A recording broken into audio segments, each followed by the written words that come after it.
Hello YouTube, welcome to my reactions to the new Fable trailer and Fable gameplay. I was going to go live with the Xbox Developers Direct or whatever I want to call it.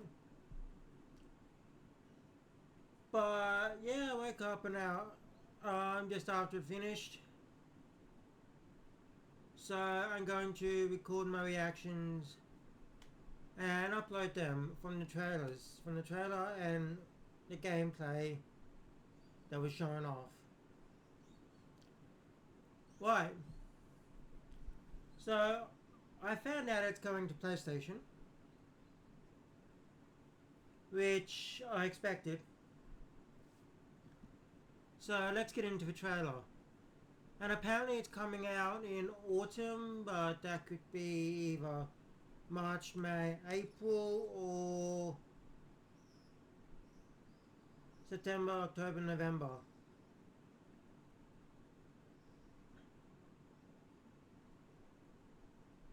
So we'll see.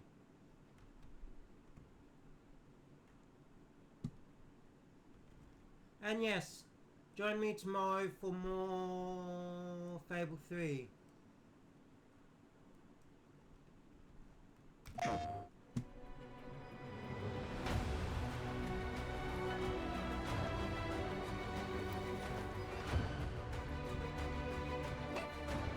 Ooh, Jesus.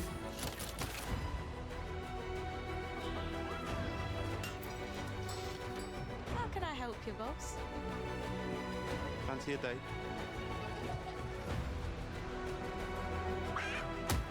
Very impressive.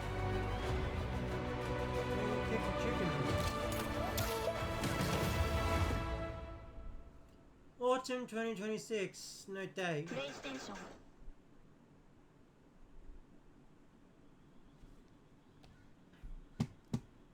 No date, they just say autumn 2026.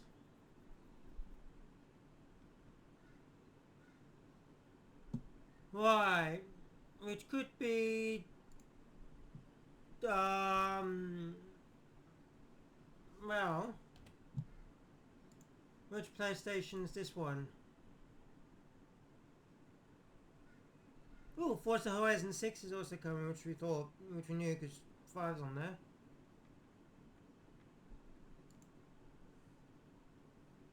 That's interesting.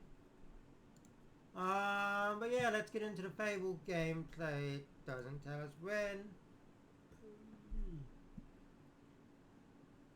There's a 10-minute, just over 10-minute video on it. Or a 7-minute video on it, so let's get into it. Fable is Playground's first open-world action RPG, and we couldn't be more proud to be carrying on the work of the legendary Lionhead Studios, the original creators of the franchise. And although our game is a new beginning, I think what we're making is really faithful to the spirit of the classic Lionhead trilogy that we all love. Oh, the hub. At the heart of our game is a simple, recurring question. What does it mean to you to be a hero? Our game is about choices and their consequences. It's packed with action, drama, British humour, moral dilemmas, and quite a few chickens. All of this combines in a fairy tale which could only be Fable. In classic Fable fashion, you begin the game as a child, growing up in the sleepy rural village of Briar Hill. Okay. It's here that in a moment of extreme danger, your heroic powers first emerge, and we discover that you are Albion's first hero in a generation. But not long afterwards, disaster strikes, and the people of your village, including your beloved grandma, are turned to stone by a mysterious stranger. Suddenly alone in the world, you'll set off on an adventure, which will change Albion forever. Venturing out into the world is a huge moment because this is Albion like you've never seen it before. Idyllic rolling hills, magical forests, bustling villages, sleepy hamlets, oversized vegetable patches, and stunning vistas. And because our Albion is truly open world, for the first time, you'll be able to explore this rich and detailed world seamlessly, with the freedom to go where you want from early in the game. We can't wait to welcome you back to Albion's iconic capital city, Bowerstone. Home to Fairfax Castle, the old clock tower, and the legendary Heroes Guild. Cool. It's a huge city, full of contrasts. Rich and poor, nobles and commoners, royalty and criminals. You'll spend plenty of time here during the game as you discover the secrets of the Heroes Guild and its reclusive guildmaster, Humphrey the Golden. In the north of Albion, you'll find mountains, craggy coastlines, spooky marshes, and the bleak, windswept city of Bloodstone. Here, you'll meet the leaders of two rival gangs, vying for power, and uncover the secrets of the sinister but extremely well-organized Cult of Shadows. Our Albion is beautiful, handcrafted, and richly detailed. You can ride horses. In Albion, heroes are special, different. They're stronger than regular people. They're more skillful, more charismatic. More importantly, they're those rare humans who can harness and use magic in the world around them. They have the power to do what they want. And so do you. In our game, we want you to play as the hero you want to be. And that starts with being able to choose how your hero character looks.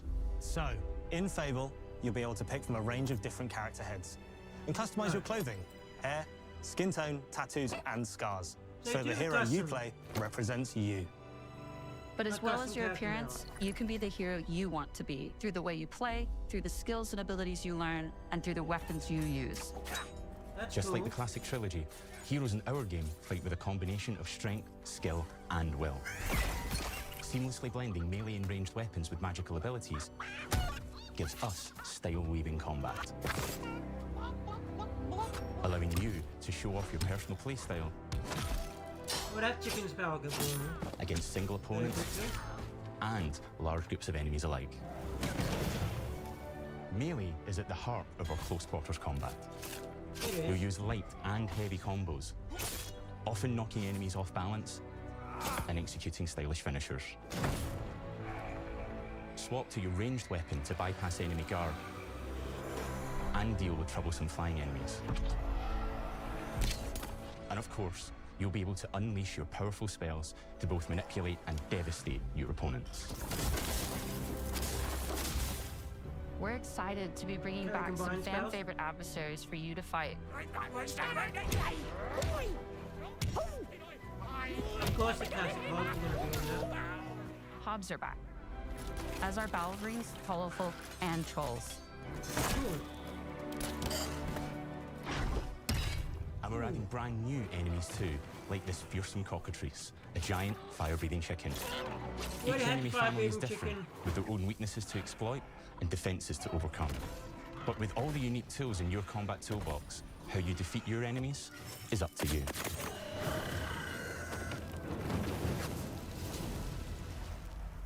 Even though it was just for But there's more Snowcrest. to being a hero in Albion than fighting. So much more.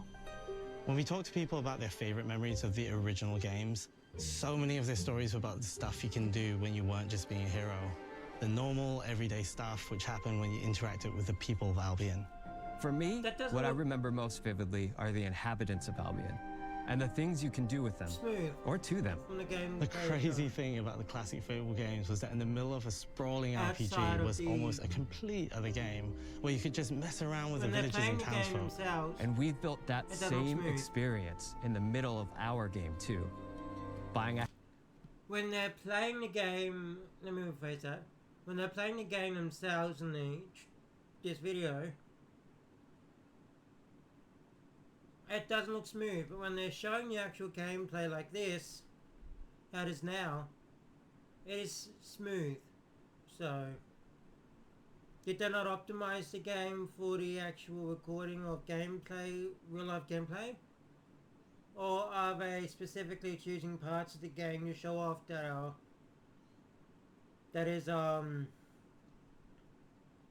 optimized for this gameplay showcase? house, getting a job, making some money. romancing a villager. It's just no longer AXY to do blacksmithing. Getting married. Having kids. Fancy a date? They're bringing back the Fable 3 crap where you can have a kid and a family.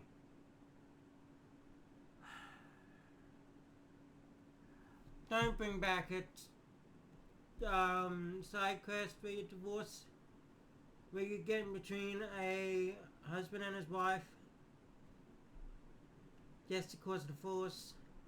That was awkward. The fact you can get to know me better. Buying another house. Buying every house in Albion. Can you rent them out? Buying every business in Albion. Getting rich. Marrying a bunch more people. Having a bunch more kids. Probably getting divorced along the way for good measure. And this game within a game is unique to Fable. It's systemic, interconnected, and you'll see the ripple effects of the things you do everywhere you go.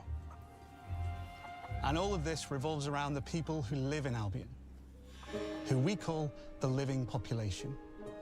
There are more than 1,000 of them, and every single one is unique. Each of them has a name, a role, a daily routine, and their own personality. You could follow any one of them for a day and just watch them live their life. They'll get up, go to work, spend some leisure time on hobbies, then go home to bed. But what's even cooler is that you can talk to every single one of them in fully voiced conversations and interact with them in loads of different ways. Maybe the job they go to is working for you because you hired them to work in one of your businesses. Hey, you. Working hard? How can I help you, boss? Maybe the bed they sleep in is in a house you own because you're the landlord. Or maybe their bed is on the street because you evicted them. All right. Oh, it's you. You're awful. And all of the stuff you do affects what they think of you. You're a legend. Because everything you do builds your reputation. Very impressive. Are you gonna get hero angel wing version of your character, or evil devil? Tyrant devil, evil devil looks like in Fable 3 with this legend morality concept. Now that's an hero right there. Morality has always been super important to Fable. Yes, that tension between good and evil underpinned all of the original games. And morality is central to our game too. But we have a slightly different take on it. For us, morality isn't black and white. There are lots of grey areas. And importantly, morality is subjective. No two people see things exactly the same way. And that's how it works in our game too. Everything you do earns you a reputation. And every person in Albion will have a different reaction to you as a result. Hello there. Yeah, we get it. You're rich. They'll remember things you did directly to them, they'll love you or hate you for the choices you make, and they will always tell you why. Although, usually from a safe distance. Our game will never judge you, but the people of Albion will, loudly. Imbecile. Your reputation is created by the choices you make, and you are going to make a lot of them. Big choices, little choices, moral choices, and some choices that will actually change the landscape of Albion for the rest of your game. We call this idea, your choices change the world. Let's give you an example. Early in the game, we meet a character named Dave, an egotistical gardener in a rural village who discovers a magical growth formula. He accidentally turns himself into a giant and becomes a big problem. It'll be your job to deal with him, and ultimately it will be your choice whether to kill him or to spare him. If you kill him, his giant corpse will lie on the farmland just outside of town for the rest of the game. And that is going to affect house prices. It will also affect what a lot of the villagers think about you. Especially Dave's sister. In Fable, the choices you make will define you. What does being a hero mean to you? What's his face for my... Which you don't At know. Playground Games, we've built a pedigree for beautiful, immersive, open-world experiences. Yes, they've typically involved sports cars, but this is a passion project for all of us here. Every member of this team, which we've built from scratch, has two key things in common: a deep love for the franchise and a burning desire to bring it back. We're making this for Fable fans just like us, but also to introduce Fable to gamers who've never played the series before. It's been great to finally tell you a little about the game we're making. There'll be much more to share as we get closer to our launch. I'm excited to tell you today that Fable is coming to Xbox, PC, and PlayStation in autumn 2026. From all of us here, thanks for watching. Autumn, autumn, autumn, autumn. Autumn, autumn. Just say autumn and then the rest of the world has to figure out which hemisphere you're talking about. Obviously it's the British one, which would be September, October, November. Can't get on to that yet.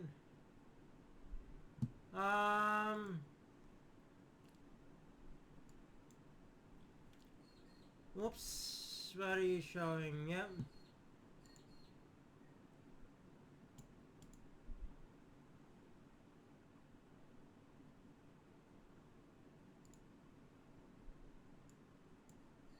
No.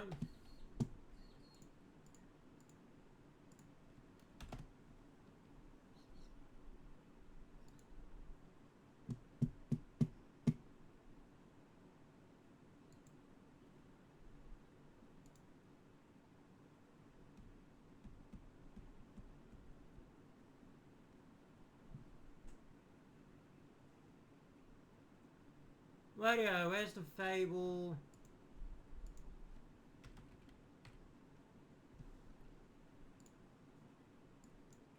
I'll bring this back up to here.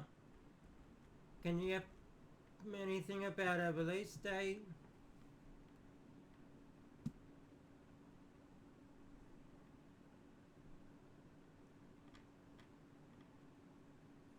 Because it's coming to Steam, it's coming to Xbox, it's coming to PlayStation. Do any of these have a rough date? PlayStation, it says announced. To be announced.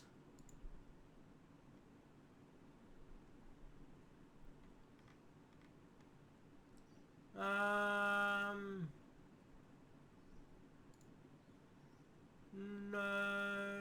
but it's Xbox Play anyway, so that's good. I'll read this. Become the hero you want to be in an immersive open world action RPG where each choice shapes your journey. Shapes your journey. Reputation is everything, and fairy tale endings are never guaranteed. A new beginning for a legendary franchise. Fable returns in a stunning reboot of a beloved franchise. As the first hero in a generation, explore a living Albion filled with peculiar characters, dark humor, and chickens. So glad the chicken suit's back. Lots of chickens. This isn't just nostalgia. It's a new beginning set in a beautiful, vibrant open world. Be the hero you want to be. Customize your hero's appearance and wield powerful weapons as you weave melee, ranged, and magical combat. Take on bandits, beasts, and creatures,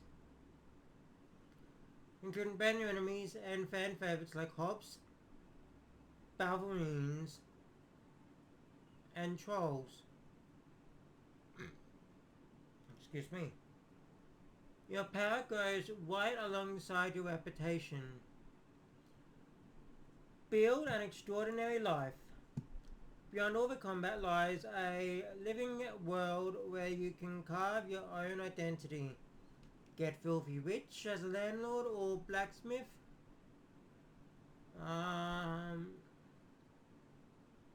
Romance a villager or 3. have a bunch of kids and watch as your reputation precedes you. Being a hero is a bit like being a celebrity.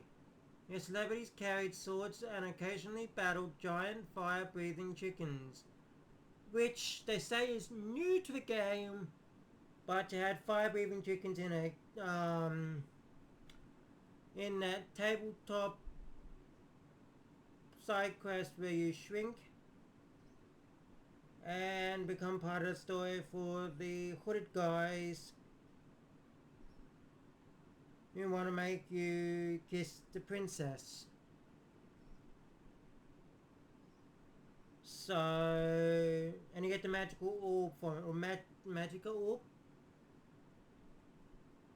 from that side quest, and a new sword.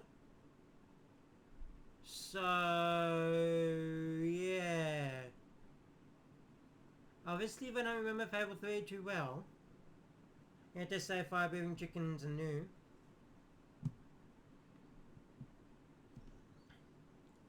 Your choices change the world. In Albion, a hero's reputation is everything. Your noble deeds and questionable decisions affect your relationship with each villager, and can even shape the world around you. Whose opinion matters most? The choice is yours. And so are the consequences.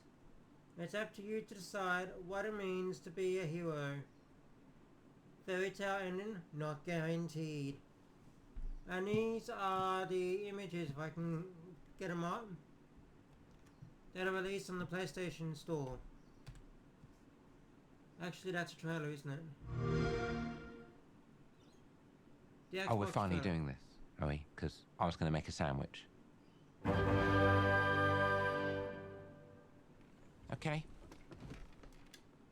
Let's do it. Is that the, yeah, that's the last trailer. What do I think about heroes?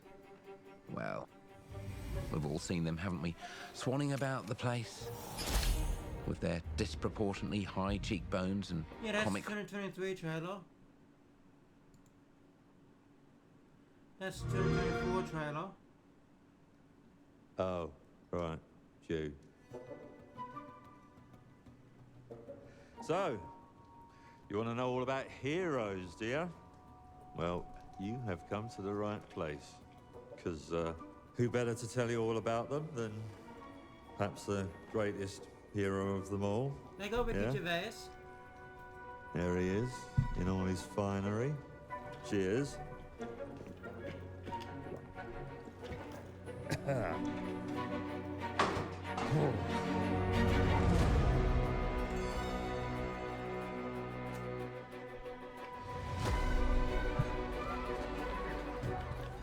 I mean, sure, you get your mega fans, You are like literally my favourite person. your haters, It's like a fan club, but we hate you. your chancers, and the They occasional go with Gervais giant for toad. this, and what's his face It's from amazing. IT Crowd. But it's more than that. It's about the choices you make. I'm a hero. I should do what I want. You thought you could save her? You know, it's your life and I death mean, it's not stuff. new, but I haven't seen it turn That's forward. what defines you, doesn't it? Really stays with you. I knew this one hero. I took her in when she had nowhere else to go. Welcome to the most exclusive club in all of Albion. Thought I'd get her out there, make the most of her gift. But you know what it's like when you're young and you have a point to prove. I tell you, this kid, she had it all. The skill, the talent, the power. She was something else, all right. She was terrifying. So, yeah, I knew this girl once who made all the wrong choices. These sounds Humphrey. like Wiki. She's back.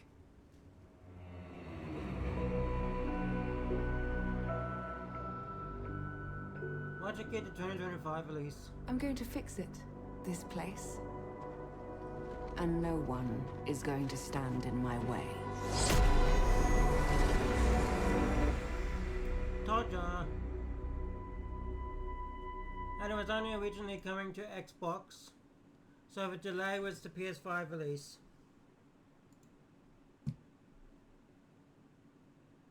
Most likely.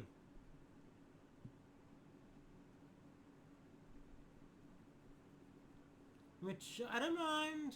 I'll probably get it on PS5.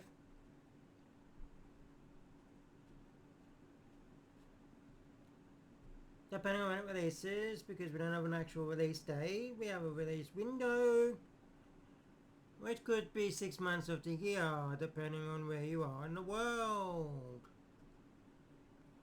That's the fire-breathing chicken. Yay, let's get dial-up speeds for the images. I'm joking.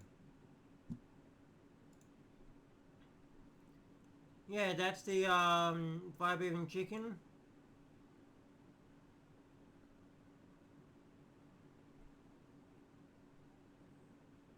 Definitely don't kill Richard Anagon. What's his word of his name? Government IT Crowd and Krapopolis. Don't kill his character. I've had a promoted doing it.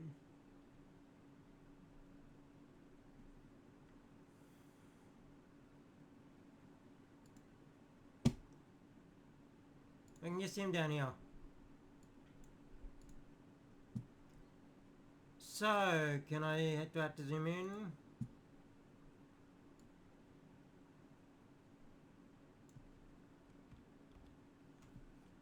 Nope, but you can still see him. What? First one is not a video, it's the fire-breathing chicken. That's against Hob is the second one. Third one is a city in Bowerstone. Next one is an outfit. Then you've got an overgrowing garden. View of a forest of pumpkins and fruits. They don't look like pumpkins. You've got a view of a town and a farmland. Night view of a town with lanterns lit up. Okay. Inside a city with larger bridge and houses. With a larger bridge and house. Where's the house? Because it looks like houses rather than just one. And then the final one is a forest with light beaming through the trees. Right. That seems nice. So the game actually looks interesting. Does it look like... Would it be as good as the original series by Lionhead Studios? Who knows? Anything new? No. Anything else about Fable that we need? Can I look on Google for Fable? It just confirms an August release date.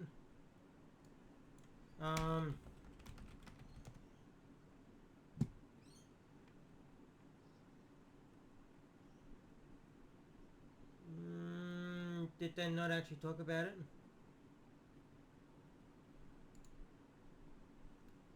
No, they haven't.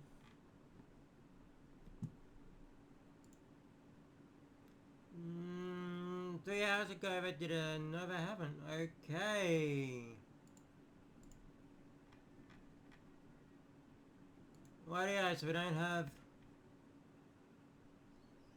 It gets a release window 47 minutes ago. Launches in autumn, but that doesn't say when is autumn.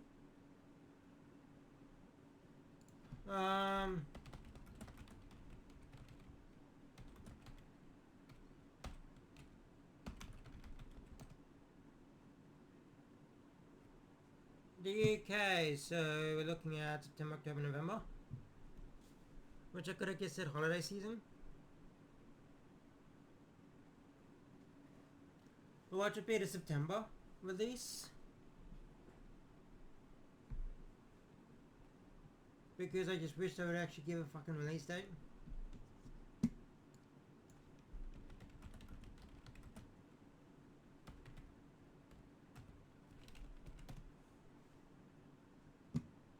Does PlayStation Blog give anything extra? For the first time in the franchise history, Fable is coming to PS5 in autumn 2026. Is that... it doesn't give us an Australian... I'm still assuming it'll be September. Let's just say it's a September release. Today we're excited to reveal the first detailed look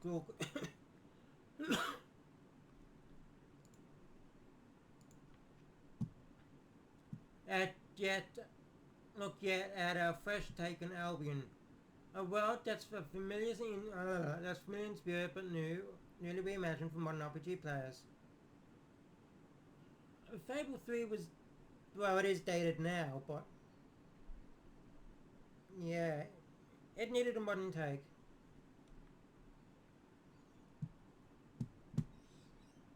Fable is not a remake or a sequel, it's a brand new beginning for the franchise designed to capture the heart and humor that defined the original trilogy, while bringing contemporary storytelling, world design, and player agency to the forefront.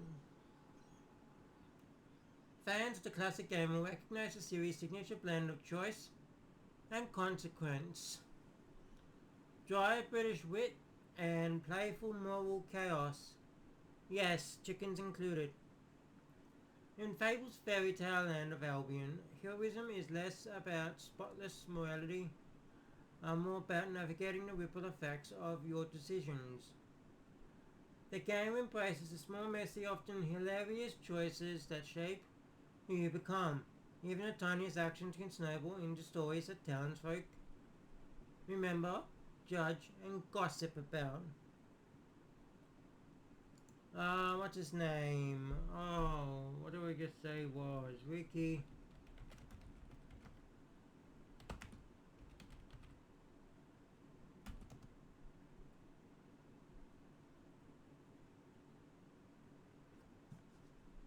No.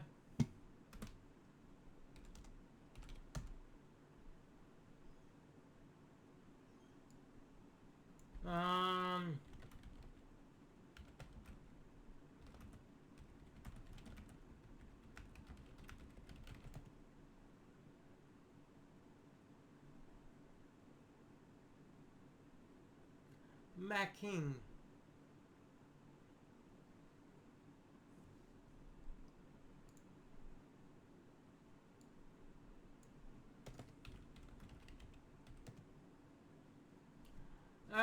Him. Okay. Just wanted to confirm because it was in the hair and I just couldn't pinpoint the voice, but it sounded like Ricky Gervais at the beginning. So, take it able.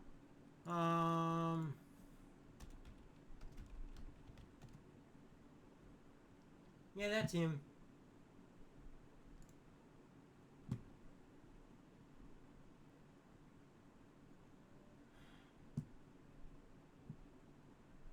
Today we showcase an early narrative setup, the pursuit of a mysterious stranger who has frozen an entire village.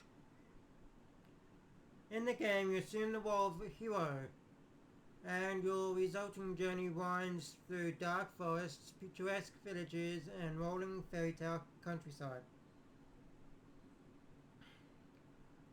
Blending fantasy, comedy, combat, and consequence. For the first time, Albion is fully open world rather than being a backdrop. The world itself participates in the story. NPCs have routines, relationships, and evolving opinions. They react not just to major plot choices, but to your smallest actions. Some decisions change conversation paths. Others can reshape portions of the world itself, leaving physical evidence of your journey for hours to come.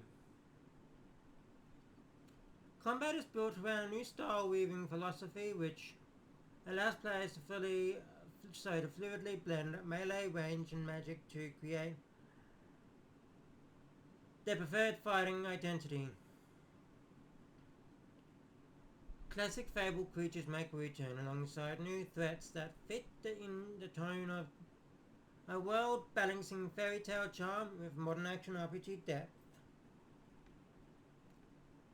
Fable still embraces its hallmark self-awareness, its ability to poke fun at hero tropes,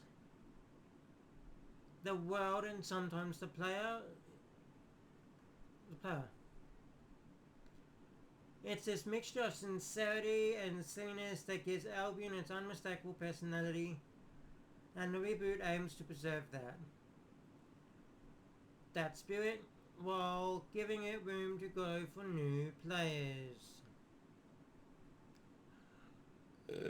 Oh, excuse me. That makes the PS5 launch particularly meaningful.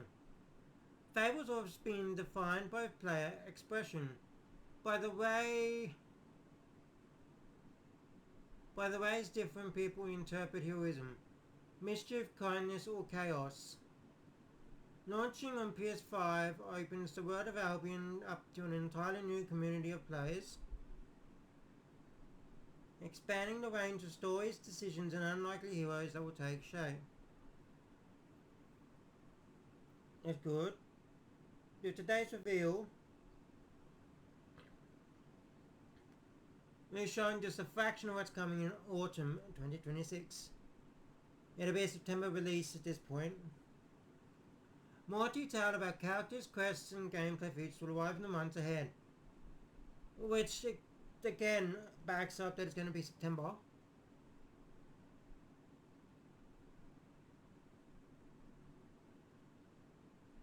Well, September, October, November, but it most likely will be a September release.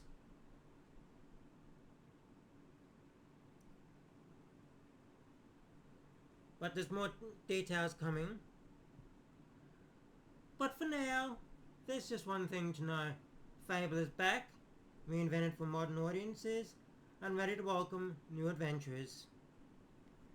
If you're excited to carve out your own legend in Albion, you can wishlist Fable today at the PlayStation Store, Xbox Store, or on Steam. Fairy tale ending is not guaranteed. And what do people have to say? I can't wait. When can we wishlist? Also would be incredible if we got an actual physical version from Microsoft. My power is ready. Yes, this one thing. This one thing would have gotten me to purchase an Xbox. It's coming to PS5 and my Pro is ready. Now we also need to confirm a certain... Okay. I can't wait for this game. I remember playing it on the Xbox 360. If I could come in, I fucking wouldn't. It just says autumn. I would like an Australian, is there not an Australian take on which Fable? That's the Australian one. No possible release date for it.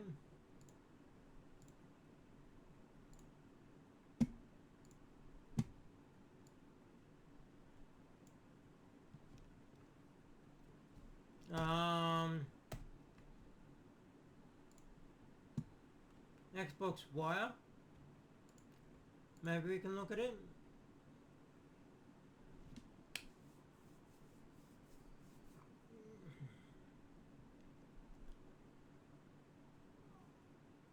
Fable and new open worlds. Action RPG from Playground Games, or first extended deep dive at Developer Direct today. It comes to Xbox Series X and S, Xbox on PC, Xbox Cloud, Steam, PlayStation 5 and Xbox Game Pass Ultimate this autumn. It will arrive as an Xbox Play Anywhere title. So it's coming to Xbox Game Pass Ultimate. So you don't need to fucking buy it. Unless you want to actually own the game. Which is good because we'll see how things go. Depending on when it releases anyway. It should be September, October or November, but it should be September at this point. Because it feels like a game they'd release in September and hold off like Forza for November if it's coming this year. Today, developer direct, new beginning, yada yada yada, but there's always question, what's the questions? Is this a full reboot? Yes it is, so that's already been answered.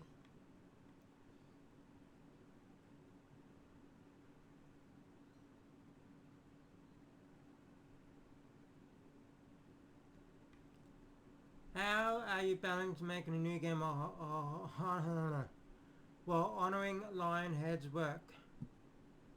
One of the questions that we've asked ourselves right at the start, what are the essential components of a Fable game?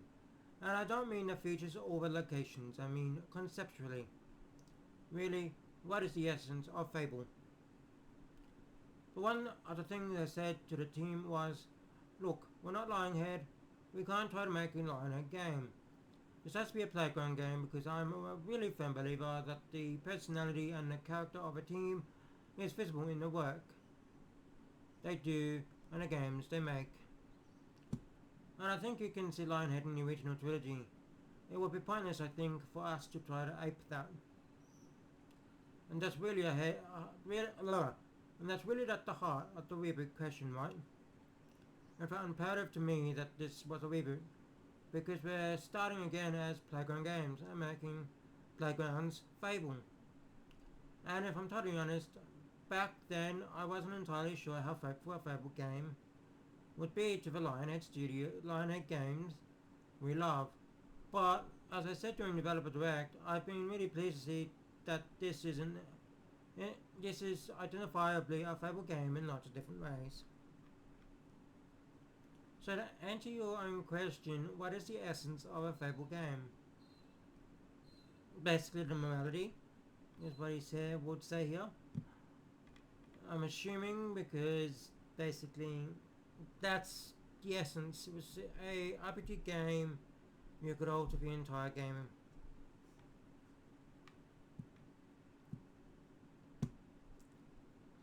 How does the story begin? What's the quest you're following? You begin the game as a child. So we're going back to the first game we started as like a child. And that's when, and it's not a spoiler to say, your heroic powers emerge as a child.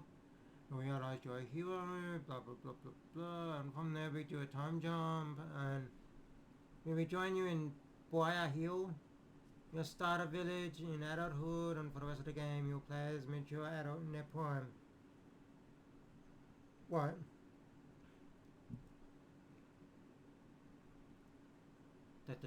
The catalyst for your story is that the real events will involve you in adult. But what happens to your grandma that you grew up in?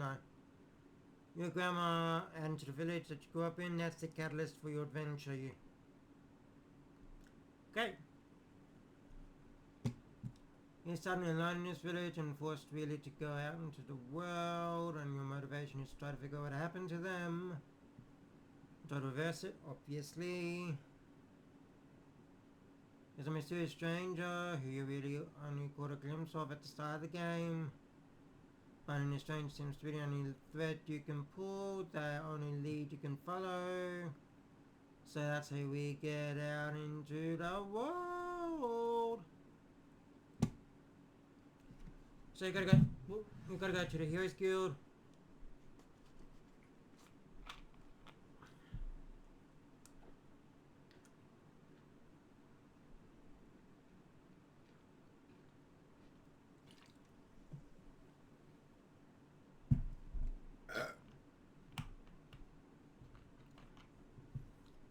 But the nature of the game,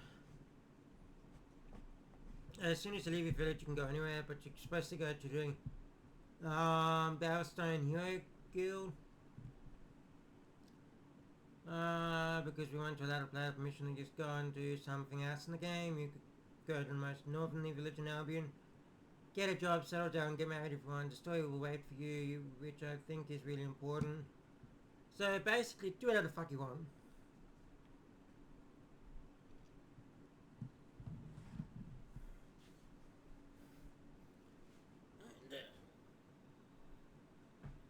Give me 2 seconds.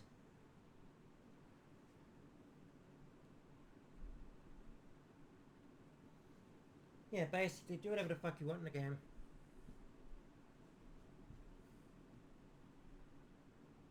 This will be fun. It's looking good. It's looking... The dialogue seems interesting. It's good British voice acting. Not this shit that you get with Dragon Quest. How does the open world work? Are you level gating or encouraging people to go to places in certain order? So they're basically saying do whatever the fuck you want.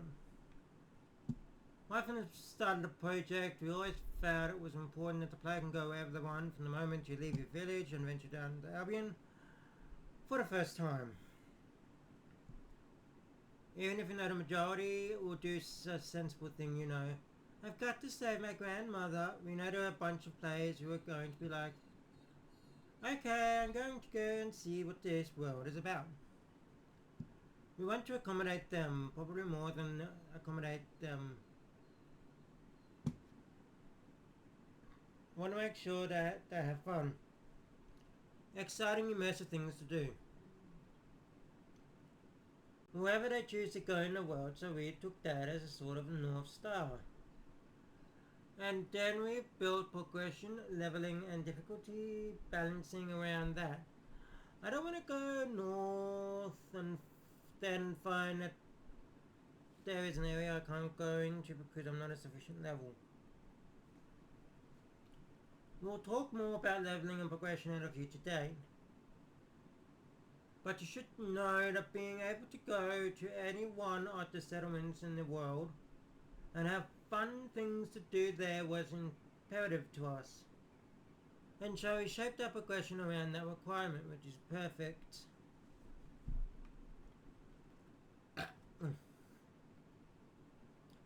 Excuse me. How are you approaching combat? We're taking the mix of melee, range and magic from the original trilogy. Strength, skill and will, and turn it into what we call style weaving combat. We wanted to create a combat system which was fluid enough to allow you to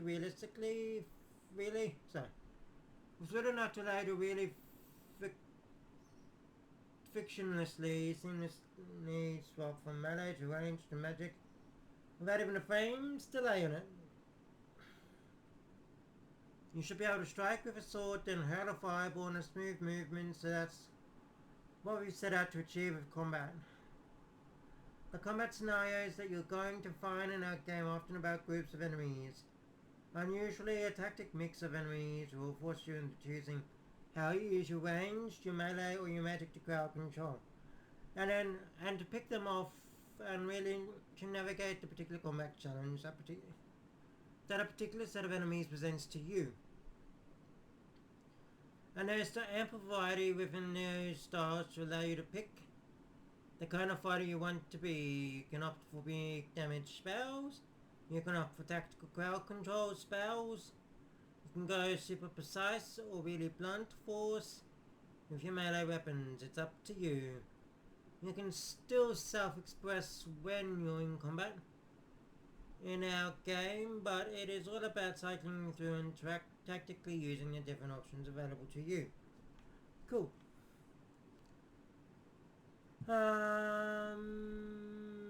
It looks like there's an emergent element. There are emergent elements to combat. We see a hob accidentally hit one of his companions, and enemy weak spots that can cause specific reactions. Is that better how you play? So basically they've added in, how would you put it? Weak spots and to the enemies now. So if you hit directly in those spots, the enemy will react.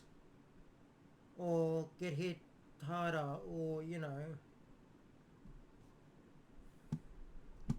But there is a hob that accidentally killed his pal in the video. It just happened by accident.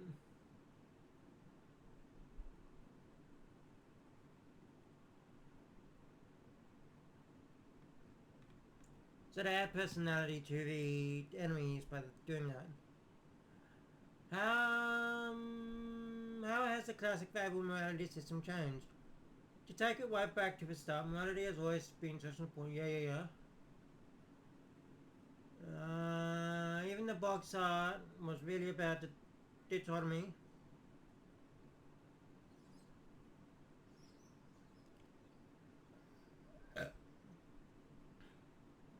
Oh, excuse me. I've got an evil, so we've talked about a morality.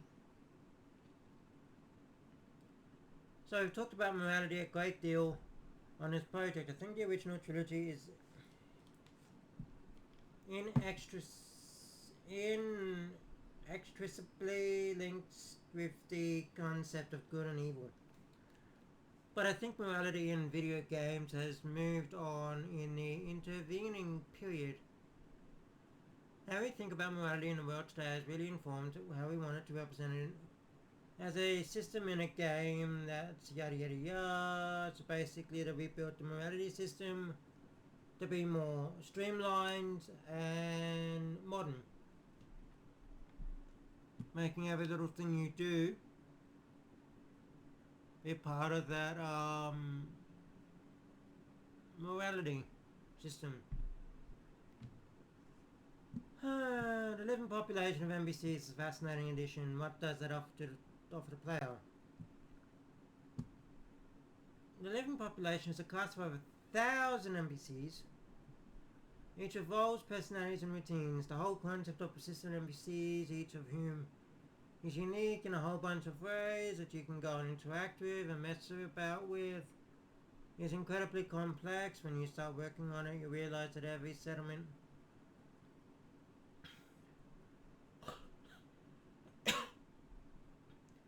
has to have houses with homes. You have to have houses with enough beds for everyone in the settlement to go and sleep.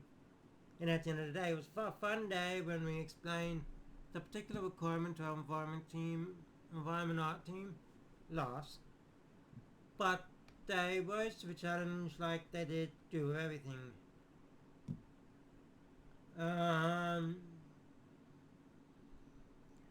As an example, early in development we couldn't work out why one town was so empty during the day.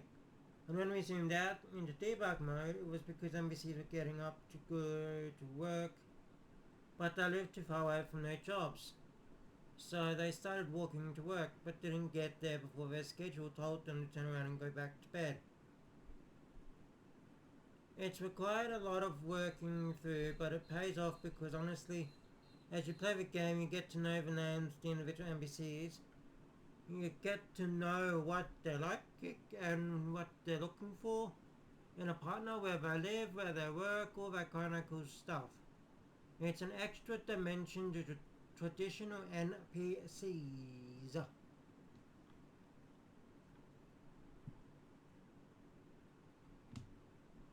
Tying the main quest and living population together in a really overt way didn't seem like the right way to go, so we've deliberately linked them in the lightest possible fashion.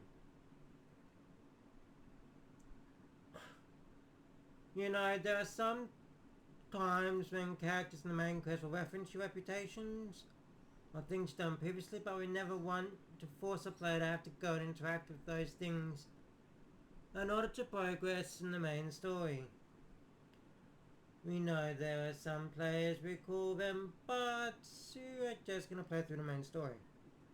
They're going to start at the start, and they're going to go to the end. And that's going to be their experience. That's entirely fine. That's a totally respectable way to play. But there are some players who we call architects, who we know are going to go and mess around with systems and just see what they can push, see what they can achieve with it, and we want them to have the freedom to do that at any point as well.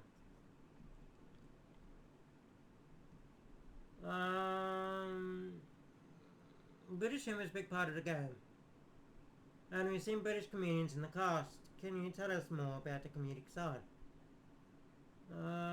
British humour manifests in different ways throughout the game. The living population is really fun because they can react to you in a very dry British way. And yes, it's in the story and the characters you'll meet along the way. They'll talk more about the cast in the future, but it's a really amazing cast, they say. It's keeping with the original Fable games. Go back and read the cast list. It's a who's who.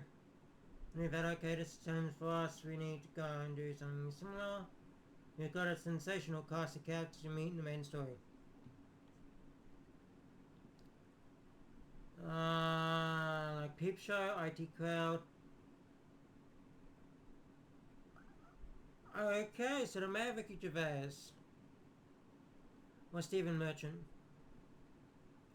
We were inspired by the incredibly rich variety of British comedies that have been around over the last 20 years, like Peep Show, IT Crowd, which is where Richard comes from, and so many others. We started with The Office, which again started as a quintessential British, but also traveled really, really well. Not just that IP, but a lot of techniques and the devices that is popularized. You know, it's the really grounded, awkward style of humor which really appeals to us. And the actors who have been in a lot of these shows, and indeed some of whom are in our game, they're known all over the world, like Richard. They're literally the guy from IT Crowd.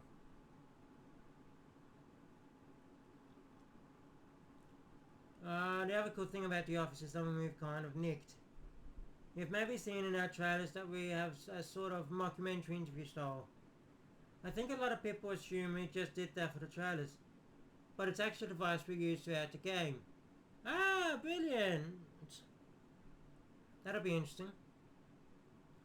I've never seen it in games before, but it allows you a way to really neatly tell a joke or drop a little bit of character detail in a way that would feel really clunky in dialogue, but suddenly feels entirely natural when you do it to camera. So they're gonna break 4-4 quite a lot. There's lots more we haven't seen yet. Can you tease what else we might learn before the game arrives?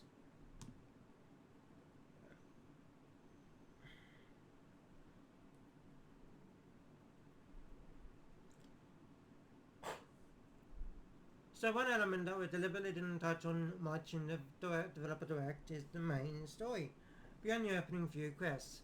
There's also the cast dimension, and there's a lot of choice and consequence that happens all the way through. So honestly, Developer Direct for us is more about answering a bunch of questions we know people have on the game that we've been silent about for so long. This was the opportunity for the team who are making the game to talk about and answer some of its questions we know fans have been asking. Character customization is one that we're delighted to clear up. That's something that we've been sitting on for years now. But it's great to be able to tell fans, of course, we have character customization in Fable. You can be the hero you want to be in every sense. As you heard in Developer Direct, we launched in autumn, and before that we'll be talking more about our cast, about our story, and we can't wait to go deeper into gameplay aspects like combat, progression,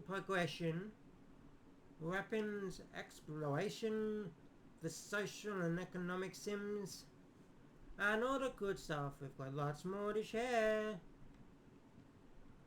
Yeah, well, tell us more, stupids.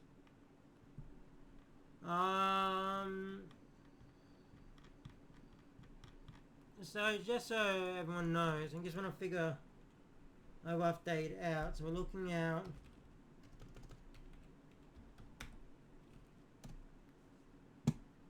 May 2026. So Forza Horizon is May. So definitely be the first September game. Right.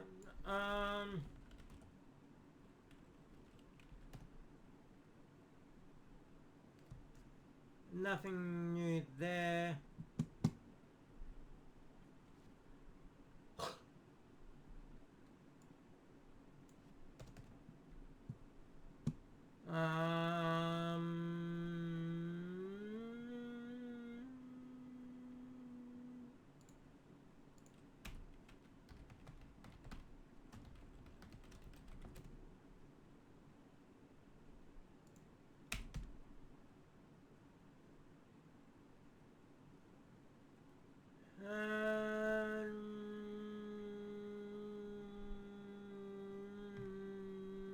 No. Have they put anything out yet? No. Alright, here we go. Yep, that's Beast of Incarnation.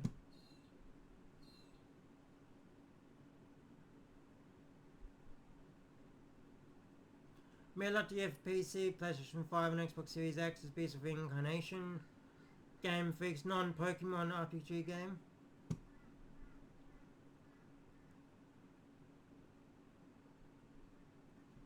So it looks like it's part Stellar Blade and part Sekiro.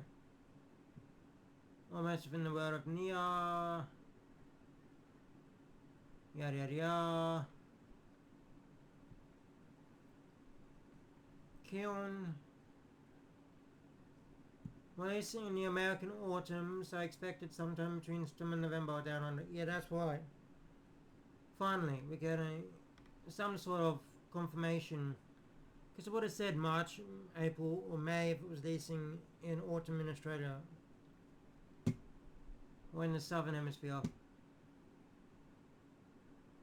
Which is what I thought, but I don't expect them to use autumn as a release window. Usually holiday release or, you know.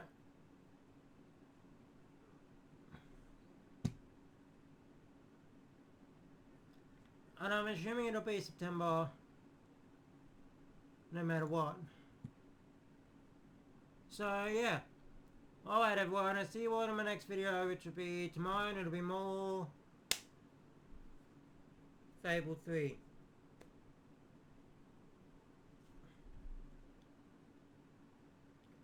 Alright everyone. Bye!